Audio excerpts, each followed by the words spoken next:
Hello, good morning. आज कल last हमने देखा था क्या? सेंट्रल डोग्मा पूरी प्रोसेस देखी थी, ठीक है। Transcription and translation, transcription and translation, ठीक है। तो अब ट्रांसलेशन के कुछ पार्ट में, टीआरएनए वाले पार्ट में तुमको डाउट हो सकता है, ठीक है। एक बार फिर से शॉर्ट में रिपीट करते हैं, ओके। तो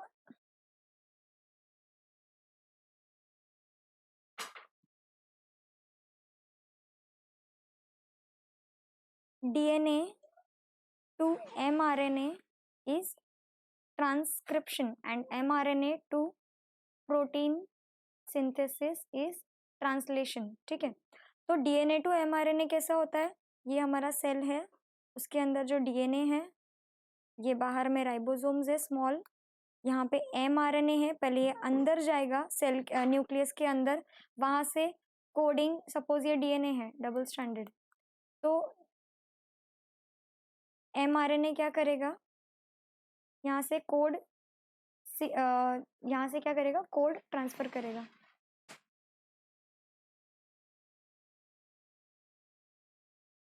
ओके, तो ये जैसे ही कोड एक बार ट्रांसफर हो गया,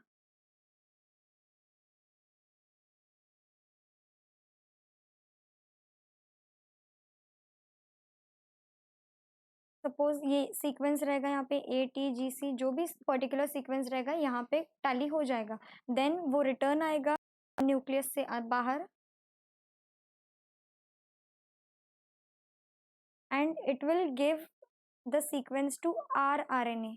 नेक्स्ट सीक्वेंस किसको जाएगा? rRNA को। यहाँ पे पर्टिकुलर एक सीक्वेंस आ जाएगा। अब उतना डिटेल में फिर से नहीं जा रहे हैं, ठीक है। rRNA कहाँ होता है? राइबोसोम के ऊपर, ठीक है। अब ये तो ट्रांसक्रिप्शन की प्रोसेस हो गई है। तुमको ट्रांसलेशन की प्रोसेस में टीआरएनए कैसे अमीनो एसिड लेकर आता है, ये थोड़ा डिटेल में बताना है आज, ठीक है। तो अब क्या होता है, सपोज ये rRNA है, ठीक है, एंड दिस इज राइबोसोम। अब फॉर एग्जाम्पल यहाँ से सीक्वेंस स्टार्ट हुआ है AUG, then next is GGAC etcetera etcetera, ठीक है, U। तो अब फर्स्ट, अब यहाँ पे क्या होती है, 3 साइट्स होती है ये इस राइबोसोम के ऊपर में, ठीक है। इस राइबोसोम के ऊपर में 3 साइट्स होगी, ठीक है। पहले तो ये 3 का sequence is known as codon, ठीक है। ये 3 के सीक्वेंस को बोलते हैं हम कोडॉन। तो ऐसा टीआरएनए जो इसके साथ मैच करेगा वो आएगा, सबसे पहले इसके कोडॉन्स के साथ जो मैच करेगा, ऐसे टीआरएनए होता है, ठीक है। यहाँ पे 3 सीक्वेंस रहेंगे, ए का रहेगा U और G का रहेगा C। तो A का रहेगा U, A एंड G का C। ऐसा टीआरएनए जो इसके साथ कॉम्प्लीमेंट्री रहेगा, किसके साथ? इस कोडॉन के साथ एंटी कोडॉन में रहेगा। यहाँ क्या होगा, एक अमीनो एसिड ऑलरेडी उसके ऊपर अटैच रहेगा, ठीक है। तो अब फर्स्ट वाला अमीनो एसिड तो अटैच हो गया, अब टर्न किसकी है? नेक्स्ट की। हमने एक लाइन रीड की थी कि ribosome keeps on moving, ribosome आगे आगे मूव करता है, ठीक है। तो अब राइबोसोम यहाँ पे है, फर्स्ट वाला सीक्वेंस रीड हो गया, ठीक है। अब मैं दूसरा पेन चेंज कर रही हूँ, राइबोसोम सपोज आगे शिफ्ट हो गया। अब इस अमीनो एसिड के पास राइबोसोम शिफ्ट हो गया इस सीक्वेंस के पास, ठीक है। तो अब नेक्स्ट टीआरएनए आएगा, ठीक है। नेक्स्ट टीआरएनए आ रहा है, एंड नेक्स्ट टीआरएनए इसके हिसाब से कोड करेगा। इसके पास एक अमीनो एसिड होगा ऑलरेडी, ठीक है। तो अब GGA का सीक्वेंस क्या रहेगा? CCU, ठीक है। ऐसा यहाँ पे क्या होगा, डिफरेंट बहुत सारे टीआरएनए ऑलरेडी होंगे, ठीक है, यहाँ पे प्रेजेंट। तो अब वो एक एक टीआरएनए यहाँ पर आएंगे, देखेंगे अटैच हो रहा है क्या, नहीं हो रहा है तो वो रिटर्न चले जाएंगे, एंड ऐसा सीक्वेंस आएगा जो ये अटैच होगा। जब CCU का सीक्वेंस आएगा तभी ये टीआरएनए यहाँ पे अटैच होगा, और उसी टाइम पे ये पुराना वाला टीआरएनए यहाँ से रिमूव होगा, ठीक है। तो अब रिमूवल के टाइम पे क्या होता है, ये जो अमीनो एसिड है, ठीक है, कौन सी वाली, ये फर्स्ट वाली जो अमीनो एसिड है, ये अमीनो एसिड नंबर 1 है और ये सेकंड है। तो अब क्या होगा, जब ये टीआरएनए यहाँ से रिमूव होगा, जैसे ही ये राइबोसोम आगे शिफ्ट होगा, ये वाला सीक्वेंस यहाँ से रिमूव होगा।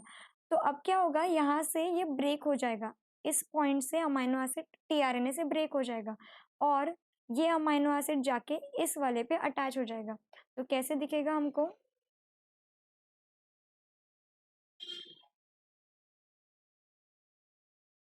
ये सेकंड नंबर की अमाइनो एसिड है एंड इस पे अटैच हो गया, ये रेड वाली अमाइनो एसिड जो फर्स्ट नंबर पे थी ये अटैच हो गई, दिख रही है। तो ये वाला टीआरएनए हट जाएगा यहाँ से, मीन्स इसको हम इरेज कर देते हैं, ये टीआरएनए हट गया, ठीक है।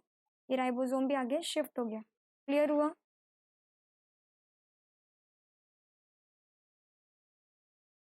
देन ये कैसे हो गया, अब दो अमाइनो एसिड अटैच हो गई।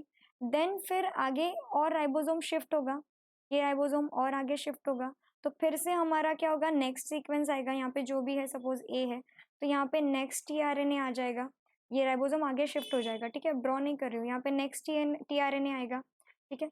और सपोज ये ग्रीन कलर का बनाते हैं, ठीक है, अमाइनो एसिड, यहाँ पे एक थर्ड नंबर की अमाइनो एसिड लेकर आया, तो ये टीआरएनए रिमूव होते टाइम पे यहाँ से फिर से ब्रेक होगा और पुराने जो दो टीआरएनए हैं, जो दो टीआरएनए के जो अमाइनो एसिड्स थे वो यहाँ पे अटैच हो जाएंगे with the help of what, peptide bond. तो ये आ गया येलो वाला एंड ये आ गया रेड वाला, जो डिफरेंट कलर्स से हमने यूज किए थे। तो ये तीन अमाइनो एसिड लिंक हो गई एंड फाइनली एक ऐसा पॉइंट आएगा जब यहाँ पे स्टॉप कोडॉन करके होता है एक, ये जो AUG है ये क्या है, स्टार्ट कोडॉन, यानी कि जहाँ से सीक्वेंस रीड होना स्टार्ट हुआ है, यहाँ पे एक कहीं पे स्टॉप कोडॉन करके आएगा, लाइक UUA वाला ऐसा एक सीक्वेंस होता है, दैट इज स्टॉप वाला सीक्वेंस। तो जैसे ही वो स्टॉप वाला सीक्वेंस आ जाएगा, यहाँ से अमाइनो एसिड हो जाएगा ब्रेक। सपोज इसके आगे में नेक्स्ट में यहाँ पे UUA का सीक्वेंस है, ठीक है, तो ये अमाइनो एसिड हो जाएंगी ब्रेक। तो अब हमको कैसी अमाइनो एसिड्स मिलेगी अलग से, कैसी है, यहाँ पे एक ग्रीन एक येलो, एक एक अमाइनो एसिड, देन ये सेकेंड अमाइनो एसिड उसको joint and third amino acid. तो ये किस से ज्वाइंट है, ये बॉन्ड कौन से है, पेप्टाइड बॉन्ड। तो ये हमने एक लाइन पढ़ा था, amino acids are building blocks of protein, तो ये अलग से ऐसे सेपरेटली रिमूव हो गया, टीआरएनए के बॉडी से अलग हो गया, तो this is forming what, a protein. तो क्लियर हुआ ये प्रोसेस, कैसे प्रोटीन बनता है। पहले एक टीआरएनए आएगा, ठीक है, फर्स्ट यहाँ पे एक टीआरएनए आया, उसने एक अमाइनो एसिड लेकर आया था, ठीक है। देन राइबोसोम आगे मूव करेगा तो वहां सेकंड टीआरएनए ज्वाइन हुआ विथ सेकंड अमाइनो एसिड, और जैसे ये पहला वाला टीआरएनए, यहाँ पे जो टीआरएनए था ऐसा, जैसे ये पहला वाला रिमूव होने वाला होगा, वो अमाइनो एसिड को यहाँ से ब्रेक करके इसको अटैचमेंट दे देगा, ठीक है। सेकेंड अमाइनो एसिड को फर्स्ट वाला अमाइनो एसिड ज्वाइन हो जाएगा, ठीक है। जैसे ही फिर आगे रीड करेगा, राइबोसोम आगे जाएगा तो नेक्स्ट टीआरएनए आएगा एंड फिर से ये वाला पार्ट ब्रेक हो जाएगा और यहाँ पे अटैच हो जाएगा। ऐसे करते करते जो लास्ट टीआरएनए रहेगा वहाँ पे एक number of chains of amino acid join हो जाएंगे with the help of peptide bonds. तो ऐसे बन जाएगा हमारा क्या, प्रोटीन। क्लियर हुआ कैसे बनता है। तो ये एक प्रोसेस फिर से ट्रांसलेशन फिर से मैंने शॉर्ट में बताया है, ठीक है। तो हमने ये रीड किया था उस दिन। Then next part is what, evolution. हमारा ट्रांसक्रिप्शन ट्रांसलेशन जो सेंट्रल डोगमा का पार्ट था वो पूरा कंप्लीट हो चुका है। Next is evolution. अब इवोल्यूशन क्या होता है हम आज रीड करेंगे, ठीक है, ये पूरा थियोरटिकल पार्ट है, ठीक है। Evolution is the gradual change, gradual means slow change, gradual means slow, जो भी मीनिंग आते हैं तुम वहां पे लिखोगे। Evolution is the gradual change occurring in living organism. Evolution क्या है, एक स्लो चेंज है, वेरी स्लो चेंज। किसमें हो रहा है, जो लिविंग ऑर्गेनिजम्स में हो रहा है, over a long duration. Long duration मतलब मिलियंस ऑफ ईयर्स में होगा इवोल्यूशन। इवोल्यूशन मतलब जैसे कि पहले हमने सुना है कि हमारे जो एंसेस्टर्स थे, मीन्स पूर्वज जो थे एंसेस्टर्स, वो पहले मंकी थे, ठीक है, उनसे धीरे धीरे हम इवॉल्व हुए। यहाँ पे देखो एक डायग्राम आएगा आगे, ये डायग्राम दिख रहा है, ये डायग्राम दिख रहा है। धीरे धीरे क्या हो रहा है, ये इसका ब्रेन कैपेसिटी डेवलप होते हुए दिखा रहा है यहाँ पे। मीन्स पहले स्टार्टिंग में और सारे डायग्राम आएंगे, यहाँ पे पूरे दिए नहीं हुए हैं, हाँ ये वाला, सी दिस, स्टार्टिंग में पहले बिल्कुल एनिमल था, फिर धीरे धीरे क्या हुआ, थोड़ा मंकी लाइक, एंड वो उसकी बैक स्ट्रेट होने लगी, एंड लास्ट में फाइनली मॉडर्न मैन बना। ठीक है, तो दिस इज व्हाट इवोल्यूशन, कि हमारी ह्यूमंस की क्या जर्नी है ये बता रहा है, कैसे इवॉल्व हुए हम, कि हम प्लैनेट पे कैसे आए। ठीक है, तो दिस इज इवोल्यूशन। तो एनिमल था सबसे पहले, धीरे धीरे क्या हुआ, उसमें डेवलपमेंट हुए, चेंजेस हुए according to environment, and last में मॉडर्न मैन बन गया। ठीक है, तो दिस इज इवोल्यूशन। तो it is a slow change. अब ये एक दो दिन में तो हुआ नहीं है, मिलियंस ऑफ ईयर्स लग गए। ठीक है, हमको वो लर्न भी करने, तो लॉन्ग ड्यूरेशन मीन्स यहाँ मिलियंस ऑफ ईयर्स हुए। This is a very slow going process through which development of organisms is achieved. ये कौन सी प्रोसेस है, बहुत ही स्लो गोइंग प्रोसेस है। ठीक है, इस स्लो ग्रोइंग गोइंग प्रोसेस में क्या हुआ है, डेवलपमेंट हुआ है ऑर्गेनिजम्स का। जैसे बंदर से इंसान बना है, तो ये डेवलपमेंट हुआ है। All the stages in changes occurred in various components. अब क्या हुए, हर एक स्टेज में, मीन्स जब वो मंकी था, जब वो ओरेंगुटान बना, या फिर चिंपांजी बना, एक्सेट्रा एक्सेट्रा, तो जो भी स्टेजेस आई है उसमें क्या हुआ है, अलग अलग कंपोनेंट्स हुए हैं। ठीक है, all the stages in changes, जो भी चेंज हो रहे हैं हर एक स्टेप पे, वो it is occurred in various components ranging from stars and planets in space to the biosphere present on the earth. ये बोला है कि सिर्फ ह्यूमंस में इवोल्यूशन नहीं हुआ है, हमारे आजू बाजू का जो एटमॉस्फियर है उसमें भी इवोल्यूशन हुआ है। ठीक है, उसमें भी चेंजेस आए, कि स्टार्स एंड प्लैनेट्स में भी चेंजेस आए हैं जो स्पेस में होते हैं, या फिर biosphere present on the earth to the biosphere present on the earth. अब बायोस्फीयर क्या होता है, बायो मीन्स तुमको याद रखना है, बायो मीन्स लिविंग। हमारे पूरे अर्थ पे जितने भी लिविंग ऑर्गेनिजम्स है, bio means living, and sphere तो तुमको पता ही है। हमारे पूरे वर्ल्ड में, पूरी अर्थ पे क्या है, जितने भी लिविंग ऑर्गेनिज्म है, स्टार्स एंड प्लैनेट से लेके पूरे बायोस्फीयर तक, सभी में क्या हुए, चेंजेस हुए, स्लो ग्रोइंग चेंजेस हुए। This is included under the study of evolution. Means evolution में हम स्टार्स एंड प्लैनेट्स का इवोल्यूशन भी पढ़ेंगे, और लिविंग ऑर्गेनिजम्स का भी, ये दिया है। ठीक है, meaning. Then this next line is important. ठीक है, ये अंडरलाइन करना है। Formation of new species due to changes in specific characters of several generation of living organisms as a response to natural selection is called as evolution. ये तुम्हारी है definition. ठीक है, किसकी, इवोल्यूशन की। ये तुमको बाय हार्ट करना है, 10 टाइम्स लिखना है। ठीक है, अब बोला है क्या, इसका मीनिंग देखते हैं। Formation of new organism, new species. Species मतलब क्या है, एक नया ही। अब ह्यूमन एक स्पीशीज है। ठीक है, एनिमल्स की स्पीशीज डिफरेंट है, ह्यूमन की डिफरेंट है। तो एक पूरी न्यू स्पीशीज का फॉर्मेशन हुआ है। कैसे, ड्यू टू चेंजेस, किस वजह से चेंजेस हुए हैं, कौन से चेंजेस हुए, इन specific characters of several generation. अब फॉर एग्जाम्पल स्पेसिफिक कैरेक्टर कैसे बोला है, पहले एनिमल्स जो थे उनमें क्या होती थी, टेल होती थी। ठीक है, एक स्पेसिफिक कैरेक्टर लिया हमने टेल का। तो पहले एनिमल्स में, लाइक मंकी में देख लो, टेल होती है। ठीक है, जैसे जैसे इवोल्यूशन हुआ वो टेल क्या हुई, डिसअपियर हुई। ठीक है, अब ह्यूमंस में टेल होती है क्या, हमको टेल है नहीं है, तो क्या हुआ, स्पेसिफिक कैरेक्टर, यानी कि जैसे हमने फॉर एग्जांपल टेल लिया। ठीक है, तो ये कैरेक्टर हो गया है। तो स्पेसिफिक कैरेक्टर में जो सेवरल जनरेशन, जनरेशन मतलब पीढ़ियां, जैसे ग्रैंड फादर की एक जनरेशन है, फादर की एक जनरेशन और हमारी जनरेशन है, तो इसको क्या बोलते हैं, जनरेशंस, पीढ़ियां। तो जैसे ही ये हमारे जो पूर्वज थे, एंसेस्टर्स, उनकी जो जनरेशन्स में चेंजेस हुए, जैसे पहले टेल थी, बाद में धीरे धीरे जब उसका फंक्शन कम होने लगा तो टेल डिसअपियर होने लगी, पहले शॉर्ट हुई, फिर और शॉर्ट हुई। अब हमारी ह्यूमन बॉडी में सिर्फ टेल बोन है। क्या है, टेल बोन। टेल डिसअपियर हो चुकी है। हमारी स्पाइनल कॉर्ड, वर्टिब्रल कॉलम पता है ना, जो रीढ़ की हड्डी होती है, उसके सबसे नीचे की स्मॉल बोन को बोलते हैं टेल बोन। उसका नाम है क्या, coccyx, COCCYX। Coccyx is tail bone, जो हमारी बॉडी में प्रेजेंट है, लेकिन उसका कोई फंक्शन नहीं है। ठीक है, उसका वो यूजलेस ऑर्गन है, वेस्टिजियल है। वेस्टिजियल हम देखेंगे आगे क्या होता है। तो वो टेल बोन हमारी बॉडी में फिलहाल यूजलेस है, उसका कोई भी फंक्शन नहीं है।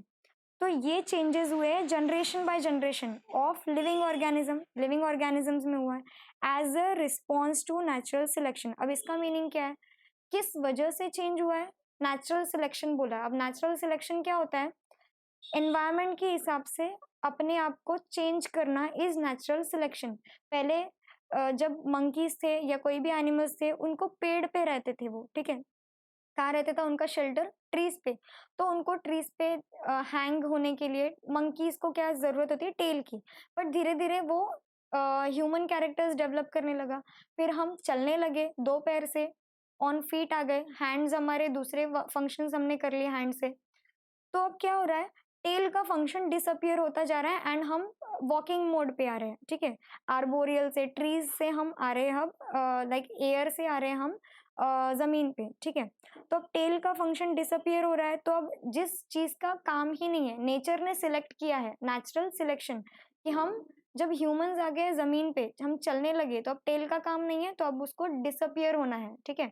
तो ऐसा है नेचुरल सिलेक्शन। हमारी नीड्स के हिसाब से जो चेंजेस होते हैं, दैट इज नेचुरल सिलेक्शन, ठीक है। It is called evolution. तो एक जनरल में क्या हो गई इवोल्यूशन की definition? Formation of new species, जो न्यू स्पीशीज फॉर्म हो रहे हैं, किसमें चेंज होके?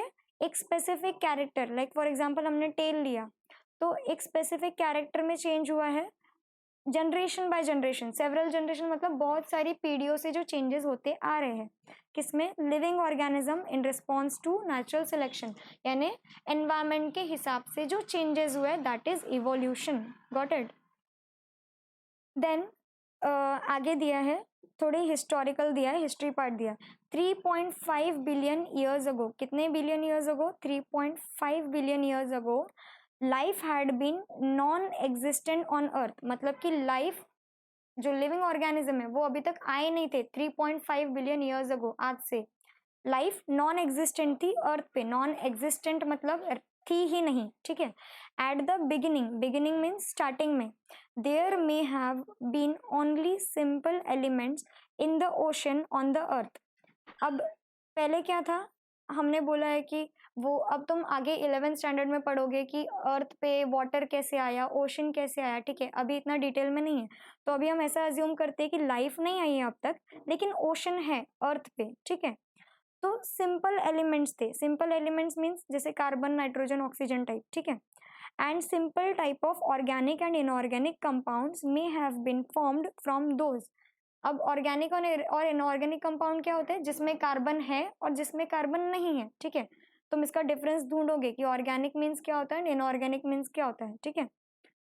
तो अब ऑर्गेनिक और इनऑर्गेनिक यानी carbon containing compounds and carbon non containing, ठीक है, ऐसे कंपाउंड्स कुछ थे अर्थ पे, ओशन के अंदर। Complex compounds like proteins, nucleic acid may have formed over the long period from दो सिंपल कंपाउंड। तो इतने सालों पहले सिर्फ जनरल जैसे कार्बन, हाइड्रोजन, ऑक्सीजन, नाइट्रोजन ऐसे एलिमेंट्स थे, ठीक है, सिंपल। बट जैसे जैसे ईयर्स आगे बढ़ते गए, कॉम्प्लेक्स होते गए सब्सटेंसेस। कॉम्प्लेक्स मतलब कैसे? प्रोटीन बन गए। जैसे सिर्फ फॉर एग्जांपल पहले अमाइनो एसिड होगा, अमाइनो एसिड्स ने धीरे धीरे ज्वाइन करके प्रोटीन बना लिया। न्यूक्लिक एसिड मीन्स क्या हो गया है? न्यूक्लिक एसिड इज व्हाट बताया था? Nucleic acid, DNA and RNA are nucleic acid. तो धीरे धीरे डीएनए और आरएनए बनने लगे, ठीक है। Over a long period simple join होते होते क्या हुए? कॉम्प्लेक्स स्ट्रक्चर बनाया। अब आगे क्या बोला है? First primitive type of cells may have been formed from the mixture of different types of organic and inorganic compounds. First primitive मतलब जो पहला, प्रिमिटिव मीन्स प्राइमरी, बहुत ही छोटा सिंपल टाइप का जो सेल बना होगा, एक सिंगल सेल, ठीक है। कैसा? एक सिंगल सेल जो बना होगा वो डिफरेंट टाइप ऑफ मटेरियल्स के यानी ऑर्गेनिक और इनऑर्गेनिक कंपाउंड्स का मिक्सचर से बना होगा, ठीक है। ये जो ऑर्गेनिक और इनऑर्गेनिक कंपाउंड्स जो अर्थ में प्रेजेंट थे, उनके कॉम्बिनेशन से फर्स्ट लिविंग सेल फॉर्म हुआ होगा, ऐसा बोला है, ठीक है। फिर नंबर ऑफ दो सेल्स मे हैव इंक्रीज्ड। अब क्या हुआ? एक सेल बन गए, धीरे धीरे एक से दो बने, दो से चार बने, ऐसे क्या हुआ? नंबर इंक्रीज होता गया, ठीक है। नंबर ऑफ दो सेल्स मे हैव इंक्रीज्ड, इस पोर्शन में क्या हुआ? वो इंक्रीज हुए, एक से दो, दो से चार। At the cost of surrounding chemicals. Surrounding chemicals क्यों बोला है? ये जो केमिकल कंपाउंड जो आजू बाजू में प्रेजेंट है सराउंडिंग में, ओशन में, उसी को ज्वाइन कर करके आगे बन रहा है, ठीक है। There may had been some differences among दो सेल्स। उन सेल्स में थोड़ा डिफरेंस हो सकता है, ठीक है। And according to the principle of natural selection, अब कौन सा प्रिंसिपल है नेचुरल सिलेक्शन का, हम यहाँ पे इस थ्योरी में देखेंगे, ठीक है। नेचुरल सिलेक्शन आगे आने वाला है, डार्विन्स थ्योरी नाम है उसका, ठीक है। Darwin's theory of natural selection आगे चैप्टर में आने वाला है। तो नेचुरल सिलेक्शन बताया है क्या, अभी तक क्या समझा तुमको नेचुरल सिलेक्शन में, कि नेचर जो सिलेक्ट कर रहा है, नेचर के अकॉर्डिंग जो चेंजेस हो रहे हैं, ठीक है, हमको सर्वाइवल के लिए जो चेंजेस करने पड़ रहे हैं वो, उसको बोला है natural selection. some may have according to this principle, some may have shown good growth and some may have perished which could not adjust with the surrounding, ठीक है। अब सराउंडिंग के हिसाब से ऐसे सेल्स जो वहां पे सरवाइव कर सकते हैं वो एग्जिस्ट करेंगे, और जो सरवाइव नहीं कर सकते वो डिसअपियर हो जाएंगे, ठीक है। कुछ सेल्स अगर एनवायरनमेंट के हिसाब से एग्जिस्ट करते हैं तो वो रहेंगे, एंड कुछ नहीं कर पाएंगे तो वो पेरिश हो जाएंगे। पेरिश मीन्स खत्म हो जाना, ठीक है। तो ये नेचुरल सिलेक्शन की जो थ्योरी है उसका एक लाइन है, ये लाइन तुमको याद रखना है, सर्वाइवल ऑफ द फिटेस्ट। ये लाइन तुमको हमेशा याद रखना है, सर्वाइवल ऑफ द फिटेस्ट, मतलब वही जिएगा जो फिट होगा, ठीक है, वही एग्जिस्ट करेगा एनवायरनमेंट के हिसाब से जो फिट होगा, ठीक है। आज के एनवायरनमेंट में भी देख लो, लाइक नॉर्मल में कोविड-19 चल रहा है, कोरोना, ठीक है। तो ये क्या हुआ, नेचुरल सिलेक्शन मींस एनवायरनमेंट की वजह से आया हुआ डिजीज है ये, जो वायरस आया है, ठीक है। अब जो जो स्ट्रांग है, जिनकी इम्यूनिटी स्ट्रांग है वो जिंदा रहेंगे, जिनकी इम्यूनिटी स्ट्रांग नहीं है वो मर जाएंगे, समझा, वो डेड हो जाएंगे। तो ये है नेचुरल सिलेक्शन, समझ में आया, फॉर ऐसे करंट एग्जाम्पल लिया, ठीक है। तो सर्वाइवल ऑफ द फिटेस्ट ये याद रखना है, नेचुरल सिलेक्शन आया मतलब तुमको ये लाइन बोलनी है, survival of the fittest. Then इतना क्लियर हुआ सबको। आगे क्या दिया है, एट प्रेजेंट मीन्स अभी, ठीक है, प्रेजेंट में crores of species of plants and animals with huge diversity regarding shape and complexity are present on the earth। आज के टाइम में बहुत सारे करोड्स ऑफ स्पीशीज है, प्लांट्स की कितनी सारी स्पीशीज है, एनिमल्स की कितनी सारी स्पीशीज एग्जिस्ट करती है। डाइवर्सिटी मीन्स वेराइटीज, ठीक है, और कॉम्प्लेक्सिटी मीन्स कॉम्प्लेक्स स्ट्रक्चर होता है उनका, शेप, साइज एक्सेट्रा, ठीक है। तो आज एग्जिस्ट करती है, ठीक है। Animal diversity means variation in animals, different types of animals, ranges from unicellular amoeba and paramecium to man and giant whale. अब एनिमल्स की क्या वेराइटी है कि एक यूनिसेल्युलर अमीबा, अब अमीबा कैसे दिखता है, अमीबा क्या है, सिंगल सेल का ऑर्गेनिज्म है, ऐसा होता है, ठीक है, ऐसे आड़ा टेढ़ा शेप का होता है, मीन्स इरेगुलर शेप का, दिस इज व्हाट अमीबा। और पैरामीशियम कैसे दिखता है, ऐसे एक शेप का, एक सिंगल सेल होता है, ये एक ऑर्गेनिज्म है, ये लिविंग ऑर्गेनिज्म है जिसमें एक सिंगल सेल होता है, ओनली वन सेल, ठीक है। तो एनिमल्स की कितनी वैरायटी है, एक सिंगल सेल का भी हो सकता है, या फिर जैसे ह्यूमंस यानी millions of cells, multiple cells है, इन्फिनाइट, जिसको हम गिन नहीं सकते हैं। तो अमीबा और पैरामीशियम जैसे एक सिंगल सेल्स भी हो सकते हैं एनिमल में, या फिर मैन या giant well. Giant well means बड़ी वाली जो वेल होती है जो ओशन में होती है, इसकी रेंज है, ठीक है। मीन्स बोलने का मतलब सिंपली यहाँ क्या है कि एक सिंगल सेल का भी ऑर्गेनिज्म हो सकता है, या फिर आज के जमाने में मल्टीपल भी है, ठीक है। प्लांट डाइवर्सिटी क्या है फिलहाल देखो, plant diversity consist of various species ranging from unicellular chlorella to huge banyan tree.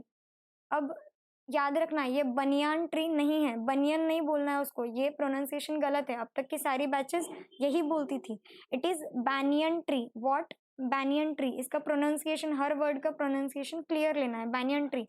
तो जैसे ही हमने एनिमल्स में पढ़ा कि यूनिसेल्युलर अमीबा होता है, वैसे प्लांट्स में एक सिंगल सेल होता है, क्या बोलते हैं उसको, क्लोरेला। क्लोरेला एक प्लांट के एक सिंगल सेल का नाम है, जिस ऐसा प्लांट है जिसमें एक ही सेल होता है, ठीक है। तो एक सिंगल सेल का प्लांट जो नेकेड आइज से मीन्स हम अपनी आंखों से देख भी नहीं पाएंगे, इतना छोटा होता है, एक सिंगल सेल का क्लोरेला भी एग्जिस्ट करता है, और जो बैनियन ट्री जितना ह्यूज होता है, इतना बड़ा होता है, वो भी एग्जिस्ट करता है, ठीक है। The life exist on earth everywhere from equator to both the poles. अब इक्वेटर और पोल तो तुमको पता है, ठीक है। इक्वेटर ज्योग्राफी में पढ़ा होगा कि वर्ल्ड में हर जगह क्या हो रही है, लाइफ एग्जिस्ट कर रही है, from equator to pole means all direction में। Organisms are present at all the places like air, water, land and rock etcetera. Organisms कहाँ प्रेजेंट है? एयर में भी प्रेजेंट है। अब एयर में कौन से ऑर्गेनिजम्स होंगे? Like viruses, bacterias etcetera, micro organism जो है। वाटर में भी डिफरेंट माइक्रोब्स रहेंगे, अलगी रहेगा, फंगस रहेगा। अलगी पता है ना, जो काई होती है ग्रीन कलर की। एंड डिफरेंट फिशेस भी होते हैं। देन लैंड पे तो पता ही है, इतने सारे ऑर्गेनिजम्स होते हैं। और रॉक पे भी कुछ ऑर्गेनिजम्स होते हैं, वो आगे हम पढ़ेंगे कौन से होते हैं, ठीक है। Humans have shown curiosity about origin of life and reasons for such a great diversity in life present on the earth since ancient period। ये एक जनरल कंसेप्ट दिया है कि ह्यूमंस ने इवोल्यूशन, हम आए कहाँ से, हम किस चीज से डिसेंड हुए, इसकी स्टडी की है, ठीक है। और ये स्टडी कहाँ से चल रही है? एंशियंट पीरियड से चल रही है, बहुत पुरानी स्टडी है। Different theories about origin and evolution of life have been proposed till today. जितने भी साइंटिस्ट आए हैं उन्होंने क्या किया है, अब तक की थ्योरीज दी है कि लाइफ कैसे ओरिजिनेट होगी।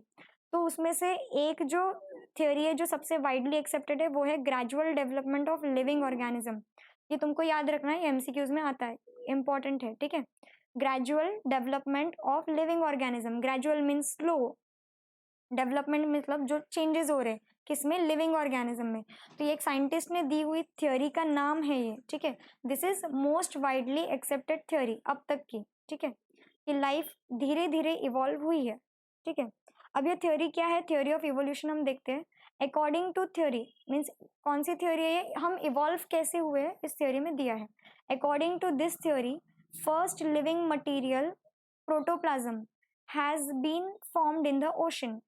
अब तुमको ये याद रखना है, सबसे इंपॉर्टेंट है, ये एमसीक्यूज में आता है कि फर्स्ट लिविंग मटेरियल अर्थ पे कौन सा है? प्रोटोप्लाज्म। अब प्रोटोप्लाज्म क्या होता है, ठीक है।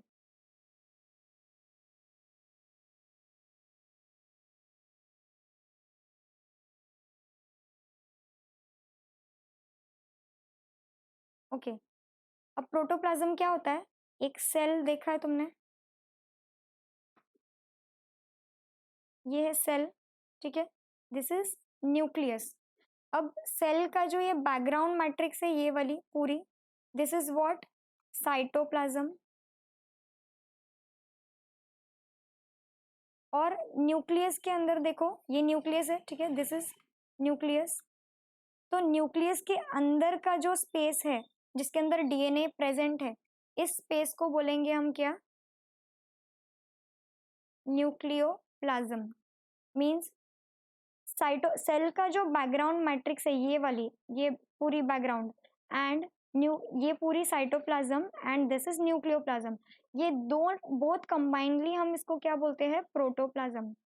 इन दोनों का एडिशन मींस प्रोटोप्लाज्म क्या होता है? साइटोप्लाज्म प्लस न्यूक्लियोप्लाज्म, ठीक है। मतलब जो साइटोप्लाज्म है सेल की मैट्रिक्स, और जो न्यूक्लियस की मैट्रिक्स है न्यूक्लियोप्लाज्म, ये क्या है? Protoplasm. This is the first living material. ये क्वेश्चन आता है पेपर में, एग्जाम में। First living material is protoplasm. तो जब भी पूछा तुमको ये नाम आना चाहिए। अब ये कहाँ फॉर्म हुआ था? ओशन में। कहाँ? ओशन में। हमने स्टार्टिंग में यहाँ रीड किया इस वाले पार्ट में कि ओशन में फॉर्म हुआ है, ठीक है। During in due course of time, यानी कुछ टाइम बाद यूनिसेल्युलर ऑर्गेनिजम्स वर फॉर्म्ड। इस प्रोटोप्लाज्म से, यानी जो पहला प्रोटोप्लाज्म बना है उसके बाद एक यूनिसेल्युलर मतलब सिंगल सेल का ऑर्गेनिज्म फॉर्म हुआ है। ग्रेजुअली यानी कि slowly changes occurred in the unicellular organism. अब इस यूनिसेल्युलर मीन्स एक cell, uni means one, cellular means cell. एक सेल के ऑर्गेनिज्म में भी चेंज होगा क्योंकि इवोल्यूशन है, नेचुरल सिलेक्शन है। इससे क्या होगा?